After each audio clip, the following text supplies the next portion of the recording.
Ini sebetulnya rahasia para wali, nggak boleh di-share seharusnya. Cuman malam hari ini dan bulan ini bagusnya di-share, karena di Indonesia lagi banyak orang pusing. Harus dikasih ilmunya biar nggak pusing semua, biar pusingnya terarah, terarah. Begini loh.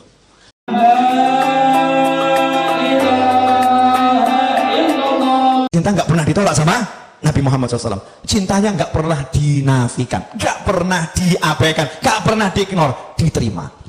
Salah satu cara biar kita itu bisa cintanya kuat adalah dengan sholawat. Nah ini judulnya sekarang kan, numpang sholawat, numpang sukses lewat sholawat.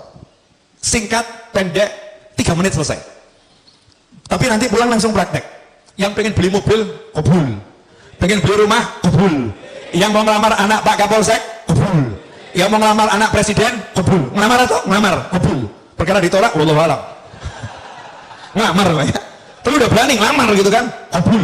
Yang mau punya hajat A sampai Z, kabul. Yakin kalau jurus ini Anda pakai. Hati-hati, akhir zaman ini ada yang menghembuskan ajaran yang mengatakan jangan cari akhirat dengan dunia dan jangan cari dunia dengan akhirat. Kamu nggak boleh pakai sholawat untuk urusan dunia, kamu nggak boleh pakai wirid untuk urusan dunia, kamu nggak boleh pakai yang namanya zikir untuk urusan dunia. Lihat itu, Rasul bersabda, siapa yang hijrahnya kepada dunia, dia hanya akan dapatkan dunia dan wanita yang dia nikahi. Hijrah saja, kalau nggak untuk Allah nggak dapat apa-apa. Masya Allah, ini pemahaman sesat dan menyesatkan. Banyak dihembuskan lewat pesan WhatsApp dan mungkin juga beberapa keterangan. Alhamdulillah saya tidak mendengarkan. Halo, kok lihat saya nggak enak, kenapa nih? Jadi ada orang sekarang nih suruh baca sholawat nariyah takut, suruh baca munjiah takut. Kamu mau beli mobil baca nariyah, ngomong Habib, apa nggak musyrik? Apa nggak cinta dunia itu? Masa sholawat buat beli mobil? Sholawat kan buat dapat syafaat. Sholawat kan buat dapat syafaat, bukan buat dapat mobil. Masya Allah, oplak ini. Ini gagal paham tingkat tinggi. Gagal paham tingkat tinggi. Sholawat itu jangan kamu batasi dengan satu kata syafaat. Syafaat itu salah satu bagian dari manfaat sholawat. Tapi di antara manfaat sholawat saya jabarkan 3 menit, perkara 3 menitnya melar jadi 30, wallahu a'lam. Boleh ya? Coba saya jawab pertanyaan saya dengan jujur. Kalau Anda pengen sesuatu urusan dunia, pengen mobil, pengen rumah, pengen punya pasangan hidup, pengen punya apapun yang ada di dunia ini, mintanya ke siapa? Mintanya ke siapa? Jawab yang keras, mintanya ke siapa? Allah. Betul? Kalau Anda pengen sembuh dari sakit kepala, mintanya ke siapa? Kalau ada orang pengen sembuh dari sakit kepala, mintanya ke obat. Itu musyrik atau enggak musyrik? Musyrik. Kalau ada orang mau beli mobil, mintanya ke duit, aku mau beli mobil, musyrik atau enggak musyrik? Musyrik. Ada orang mau sukses, mintanya dengan perencanaannya, musyrik atau mukmin? Musyrik. Semua harus berawal dari Allah Subhanahu wa Ta'ala. Sakit kepala, ada obat, pengen sembuh, Allahumma sembuhkan sakit kepala saya, ambil obatnya. Tahu ini sarana, diminum dengan minta kekuatan dari Allah. Bismillahirrahmanirrahim. Betul? Kalau mau beli mobil, minta sama Allah, ya Allah beri saya mobil, ambil duitnya, berangkat ke toko, beli mobil, tapi mintanya pada Allah Subhanahu wa Ta'ala. Betul atau betul? Pertanyaan selanjutnya, kamu mau beli mobil tapi duitnya nggak cukup, maju atau mundur?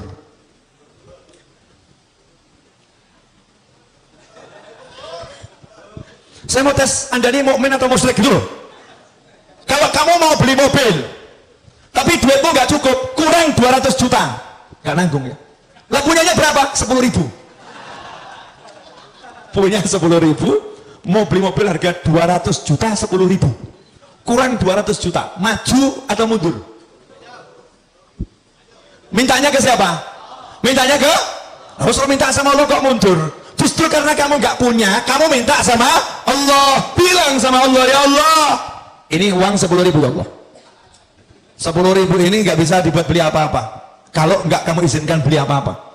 Tapi kalau engkau izinkan ya Allah, 10.000 ini bisa dapat mobil 200 juta ya Allah. Ya Allah, tolong beri saya mobil yang satu itu ya Allah, harga 200 juta, 10.000 rupiah, amin, kantongin, Allahumma mobil. Terus keluar, jalan ke showroom. Istrinya bilang apa? Stres atau normal? Stres. Betul kan? Karena istrinya ngukur, uang 10.000 mau beli mobil. Betul kan ya? Allahnya dibuang. Ini loh akidah yang semerawut. Akidah yang semerawut. Nanti saya akan jelaskan dari Al-Quran, hadis Nabi, kehidupan para ulama, kehidupan sahabat, kehidupan orang yang normal. Kita ini yang nggak normal, kita yang sakit. Yang sakit nih kita. Boleh saya jelaskan? Nah, jadi kalau minta ke siapa? Allah. Minta tolong sama siapa? Allah. Betul? Kalau minta sama Allah dengan muji-muji Allah, ya Arhamar Rahimin, ya Allah, ya Mun'im, ya Sami', ya Qadir, ya Jabbar, ya Qahar, Asma'ul Husna dibaca semua. Muji-muji Allah, terus minta, kabul nggak? Nanti dulu. Kamu minta ke Allah dengan semua pujian yang dibaca oleh malaikat muqarrabin dan dibaca anbiya wal mursalin dan yang belum diturunkan ke muka bumi. Kalau tidak kamu awali sholawat, nggak kamu tutup dengan sholawat, ditolak oleh Allah Subhanahu Wa Taala. Paham nggak? Yakin paham? Paham nggak? Jadi kalau awalnya nggak ada sholawat, akhirnya nggak ada sholawat, diterima atau ditolak? Orang mau nikah, ngurus surat nikah, ya pergi ke kantor urusan agama, bawa dirinya, bawa calonnya, bawa semua perlengkapan, nggak bawa KTP, jadi nggak suratnya? Enggak. Bawa uang 200 miliar, beli tanah, mau buat perjanjian jual beli, KTP nggak punya, kepake nggak duitnya? Enggak. KTP penuhi dulu, baru nanti dilanjutkan tahap berikutnya. Betul? Kamu puji-puji Allah, Allahnya bilang kalau kamu nggak bawa nabiku, minggato, silahkan pergi. Dan itu dibuktikan dalam sholat dari awal sampai akhir Allah semua. Bahkan Al-Quran, Al-Fatihah, Ummul Kitab, habis itu kamu baca 30 juz. Giliran at-tahiyat, kamu udah puji-puji Allah, at-tahiyatul mubarakatus sholawatut thayyibatulillah, kamu syahadat. Tapi kamu nggak mau sholawat sama Nabi di tahiyat akhir. Apa kata Allah? Selesai, batal sholatmu, tidak aku terima. Masya Allah. Berarti sholawat nih penting atau super penting? Lah kok kamu khutbah Jumat, satu masjid nangis, Allah Habibnya luar biasa, blek semaput, Masya Allah Habibnya hebat, Allah pojok blek mati, serangan jantung karena teriak rindu sama Allah disusul sebelahnya blek mati. Hari itu dalam khutbah Jumat 50 korban nyawa melayang karena rindu sama Allah. Cuman sayang khotibnya lupa, gak baca sholawat di dalam khutbahnya. Pertanyaan saya, khutbahnya sah atau batal? Sah atau batal? Sholatnya jadinya sah atau batal? Batal. Yang batal khutibnya atau semuanya? Semuanya. Gara-gara ngapain? Melupakan sholawat. Kalau kamu lupakan nabiku, aku tak butuh dirimu. Allahumma sholli wa sallim alaihi. Sholawat. Makanya Habib Kiai guru pinter, cerdas. Santri-santri murid-muridnya diajarin kalau mau minta sama Allah sholawatin dulu. Betul kan? Sholawatin dulu. Anak Pak Camat, sholawatin bapaknya. Allahumma sholli ala sayyidina Muhammad. Allahumma sholli ala sayyidina Muhammad. Bapaknya ajak maulid, diundang buat maulid di rumah, bapaknya diundang, Pak Camat diundang. Gak paham Pak Camat nih kalau anaknya lagi dibidik nih. Nawa itunya Allahumma berikan maulid. Allahumma. Terakhir selesai. Makanya doa maulid manapun berjanji, burda, simtudurah, jibak. Doa itu babnya akhir pasti, nggak di awal. Setelah sholawat baru apa? Doa. Betul? Jadi kalau hajatmu pengen kabul, kamu pengen duit, kamu pengen rumah, mintanya ke siapa? Ke Allah. Pakainya apa? Sholawat. Nggak pakai sholawat ditolak sama Allah. Makanya kalau ada orang mengatakan jangan gunakan sholawat untuk mobil, jangan gunakan sholawat untuk motor, jangan gunakan sholawat untuk hajat dunia, maka jawablah, lantas suruh pakai apa? Kalau nggak pakai minta sama Allah, suruh pakai duit, suruh pakai kerja, suruh pakai usaha, suruh mengandalkan ikhtiarnya, melupakan Tuhannya. Ajaran siapa ini? Ini bukan ajaran Nabi Muhammad SAW. Makanya orang yang nggak punya duit, kalau udah kenal Allah, kenal Rasulullah, nggak ada yang pesimis, optimis. Nggak punya duit pengen beli mobil, jalan di kampung lenggak-lenggok. Ditanya kemana? Showroom. ngapain? Di mobil. Duitnya ada, belum. Nah terus proses sholawat. Tahap awal, sholawatin dulu.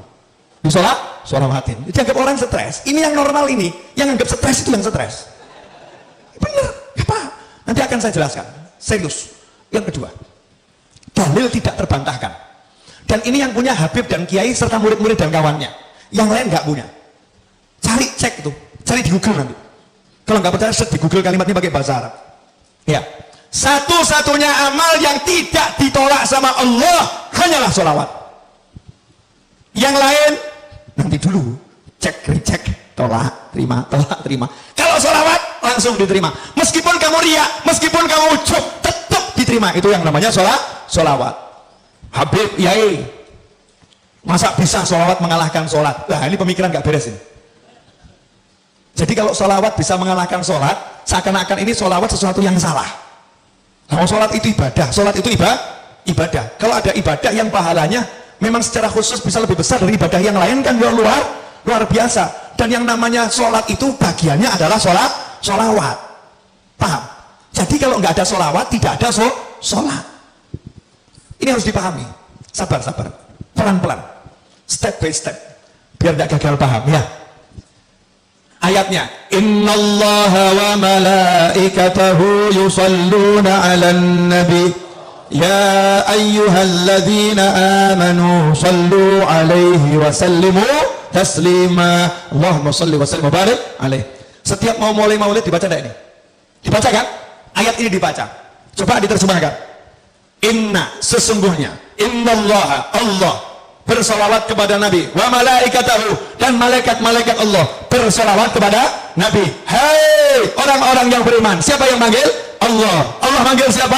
Alladzina amanu. Siapa yang beriman? Anda beriman, saya beriman, kita beriman. Kita dipanggil oleh Allah Subhanahu wa taala. Ya ayyuhalladzina amanu sallu alaihi wa sallimu taslima. Allahumma shalli wa sallim alaihi. Hei orang-orang beriman, kalian semua tanpa terkecuali sholawat dan salam kepada Nabi yang banyak dan yang baik. Betul?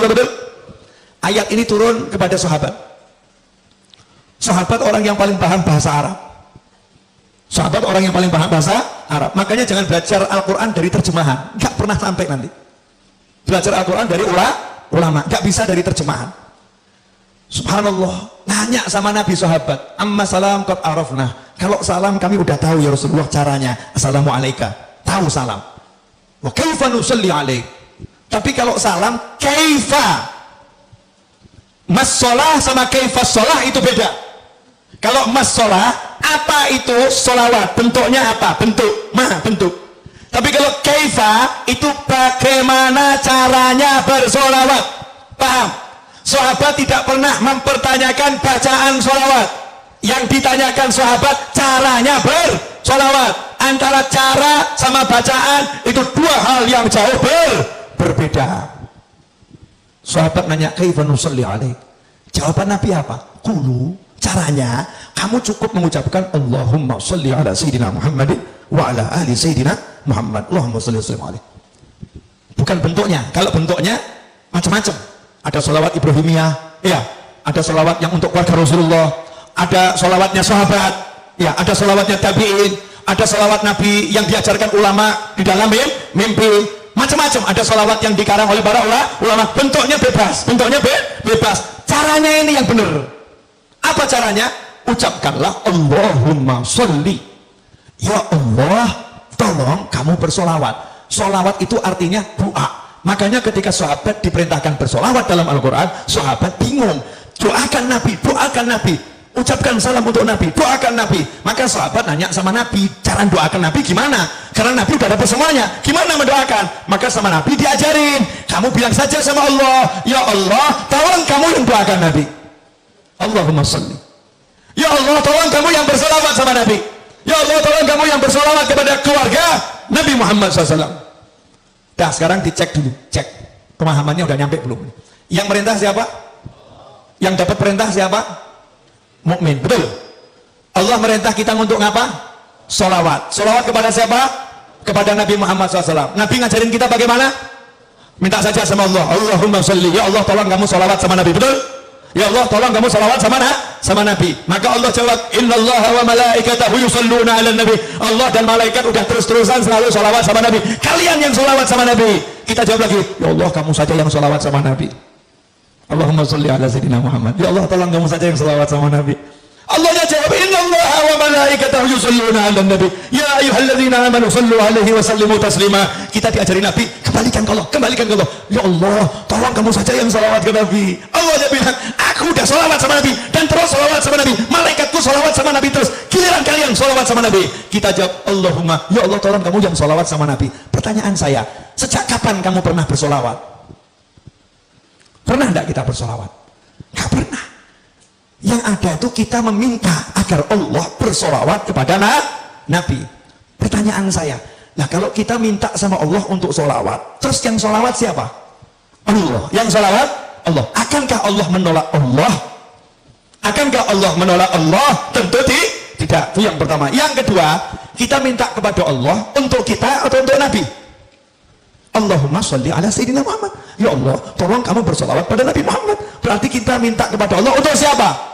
Untuk Nabi. Nah kalau ada orang minta buat Nabi, kira-kira sama Allah diterima atau ditolak? Dan mintanya kepada Allah, ya Allah tolong kamu, saya minta kepada kamu sesuatu untuk nabiku, untuk kekasihmu, tolong ya Allah. Kira-kira sama Allah dikasih atau tidak dikasih? Dikabulkan atau tidak dikabulkan? Kenapa? Untuk kekasih Allah semua diberikan oleh Allah. Makanya kamu riak, kamu ucap, kalau minta untuk Nabi Muhammad SAW pasti diterima oleh Allah Subhanahu Wa Taala. Jelas? Nah, bagian asiknya di sini. Akhiran bab duit. Ini sebetulnya rahasia para wali, nggak boleh di-share seharusnya. Cuman malam hari ini dan bulan ini bagusnya di-share, karena di Indonesia lagi banyak orang pusing. Harus dikasih ilmunya biar nggak pusing semua, biar pusingnya terarah. Pusingnya terarah. Begini loh. Masih ingat cerita Nabi Muhammad SAW ketika menceritakan dahulu di zaman Nabi-Nabi terdahulu ada 3 orang yang berteduh di dalam sebuah gua, kemudian ada batu yang jatuh dari atas menutup mulut gua. Ingat kisah itu? Kemudian mereka berusaha mendorong batu yang besar itu, mendorong batu yang besar, mendorong batu yang besar. Ternyata batunya tidak bergerak. Betul? Jangan dilanjutkan dulu ceritanya. Batu besar didorong, nggak bergerak. Seharusnya ini urusannya dorong atau traktor? Traktor, betul ya? Urusan batu ini kan urusan traktor, paham? Kamu mau beli mobil, duit gak cukup, uang gak cukup. Seharusnya urusannya apa nih? Ngutang ya? Minta tolong sama orang, ditambah duitnya, betul?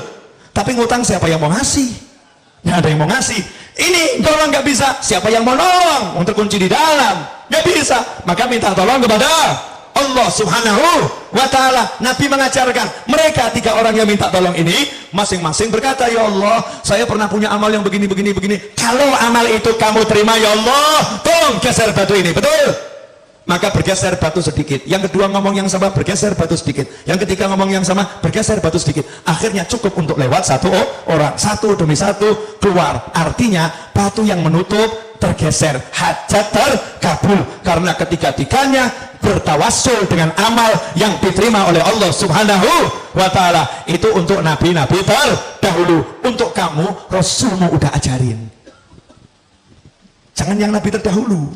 Nabi Muhammad SAW ada satu amalan yang tidak mungkin ditolak. Apa namanya tadi? Sholawat. Makanya pinternya Habib sama Kiai, sengaja saya terus sebut Habib sama Kiai, biar Indonesia paham ilmunya Habib dan ilmunya Kiai, ilmunya Habib dan ilmunya guru. Mereka orang-orang yang luar biasa, meskipun penampilannya biasa-biasa saja, meskipun penampilannya mungkin baju takwa nggak jelas, mungkin sandal aja warnanya beda, sandal warnanya beda, nyantai. Mungkin kalau dilihat orang ini orang nggak jelas, tapi ilmunya luar biasa. Rumahnya mungkin reot, coba perhatikan. Habib sama Kiai dari zaman dahulu kala ngajarin, kamu kalau punya hajat baca nariyah 4444 kali. Selesai nariyah bilang, ya Allah berkat salawat nariyah kabulkan hajat saya, betul? Kamu kalau punya hajat baca maulid simtuduror, barzanji, burda, gibah dan sejenisnya. Selesai maulid bilang, berkat maulid ini ya Allah kabulkan hajat saya, betul? Kamu kalau punya hajat diajari Habib Kiai baca munjiah 1000 kali, solawat A sekian kali, solawat B sekian kali. Selesai bilang sama Allah, ya Allah berkat solawat yang aku baca tadi kabulkan hajat saya, betul? Pertanyaan saya, ajaran Habib sama Kiai ini berasal dari mana? Dari ajaran langsung Nabi Muhammad Sallallahu Alaihi Wasallam. Amal yang tidak ditolak, dan buat kita amal yang tidak ditolak adalah sholawat. Makanya kalau kamu pengen beli mobil, baca Nariyah 4.444 kali, tapi jangan diwakilkan. Kalau kamu wakilkan, yang kabul yang mewakili. Karena judulnya ini mau tawasul dengan mujahadahmu, dengan usahamu. Gantinya dorong batu tadi loh. Usahanya duduk di kamar. Nanti kamu masuk kamar bilang sama istri, "Dek, saya mau beli rumah dulu ya, jangan diganggu 5 jam. Siapkan kopi, teh, dan makanan. Kunci kamarnya jangan diganggu. Kholwat 5 jam. Nariyah, munjiah." Anaknya ditanya sama ibunya, nanya sama ibu, "Ibu, ayah mana? Beli mobil. Di mana? Di kamar." Masya Allah.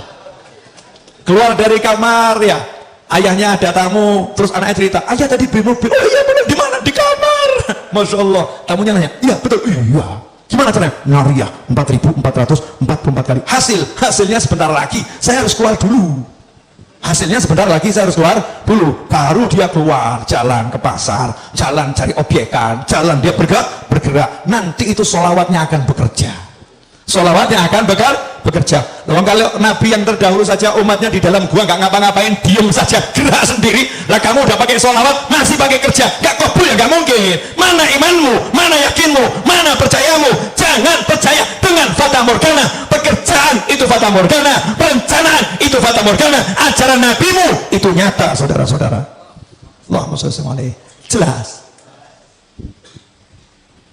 Masing-masing buat rencana kelihatannya ini. Mulai pulang mau sholawat, mujahadah, baca sholawat. Ini kalau semua ngamalin sampai nanti sudah terwujud, komisi nggak nyampe Solo, awas. Namanya guru itu harus dapat komisi, yang ngajarin kan ya. Perdagangan kan begitu kan ya. Yang ngajari kan dapat apa itu, hak cipta ya.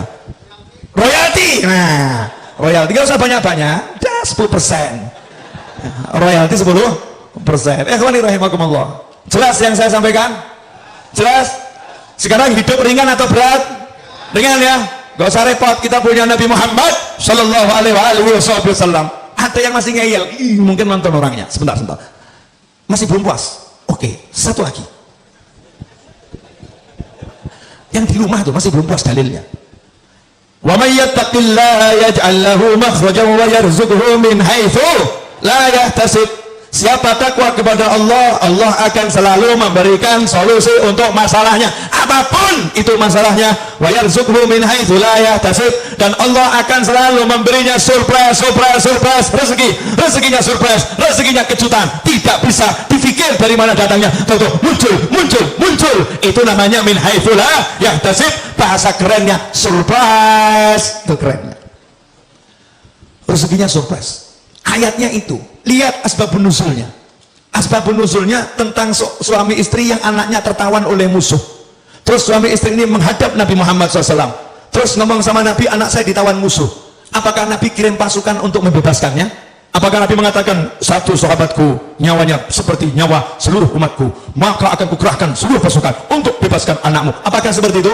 Enggak. Nabi mengajari, pulanglah kamu ke rumah, ajak istrimu, bacalah haula wala quwata illa billah. Maka kedua, sang suami pulang ke rumah, sampai di rumah istrinya dikasih tahu. Apa jawaban istri yang solihah? "Masya Allah, petunjuk yang luar biasa. Ini anaknya ditawan, Nabi nggak kirim pasukan, Nabi nggak kirim pasukan khusus, Nabi tidak buat perencanaan untuk pembebasan secara zahir, tapi Nabi ngajari ucap la haula wala quwata illa billah." Istri ini mengatakan, ini cara yang paling hebat, ini petunjuk yang luar biasa. Sekarang suami pergi ke tempat kiai, pergi ke tempat habib, penuh dengan yang namanya masalah, kemudian diajarin kiai habib, baca simtudurul di rumahmu, setiap malam Jumat akan selesai masalahmu. Pulang ke rumah, ngomong sama istri. Istrinya menjawab, "Wah, maulid lagi. Urusannya duit kok suruh baca maulid. Urusannya utang nggak selesai kok suruh baca maulid. Na'udzubillah min dzalik. Mana perencanaanmu? Mana strategimu?" Rasulullah nggak membuat strategi, sahabatnya tidak membuat strategi, suruh duduk zikir kepada Ilahi Rabbi. Hasilnya subuh, ketok pintu rumah, anaknya datang, "Assalamualaikum." Rangkulan nangis. Anaknya datang bawa kambing sebanyak sejumlah lembah itu ya, lembah. Di riwayat yang lain kuda sebanyak itu, masya Allah. Maka sang ayah ini langsung ngadep ke Rasulullah SAW. Ya Rasulullah, anak saya udah pulang, selamat, bahkan bawa rampasan perang. Ternyata anaknya ketika ditawan, yang nawan dibuat tidur sama Allah. Kemudian anaknya bisa melepaskan ikatannya, anaknya kemudian melarikan diri, dan ternyata kambingnya saat itu dan atau kudanya saat itu semua ikut sama anak tersebut ke Madinah Nabi Muhammad SAW. Sehingga sampai depan pintu, orang tuanya bahagia, anaknya bahagia, kambingnya juga bahagia. Kambingnya dijerani dari tangan orang kafir ke tangan muslimin. Apa kata Nabi? Muncullah itu turun ayat, wa may yattaqillaha yaj'al lahu makhrajan wa yarzuqhu min haitsu la yahtasib. Makanya kalau kamu pengen solusi, kamu pengen rezeki, jalannya takwa, dan salah satu jalan takwa yang terbaik adalah sholawat pada Nabi Muhammad sallallahu alaihi wasallam. Makanya kalau ada orang mengatakan jangan jadikan sholawat untuk cari dunia, orang ini tidak paham ilmunya Allah dan Nabi Muhammad SAW. Justru kalau kamu butuh dunia, pakailah akhiratmu, pakailah Allahmu. Itu namanya orang yang mengandalkan Allah subhanahu wa ta'ala. Jelas semuanya? Alhamdulillah. Teriak-teriak udah selesai.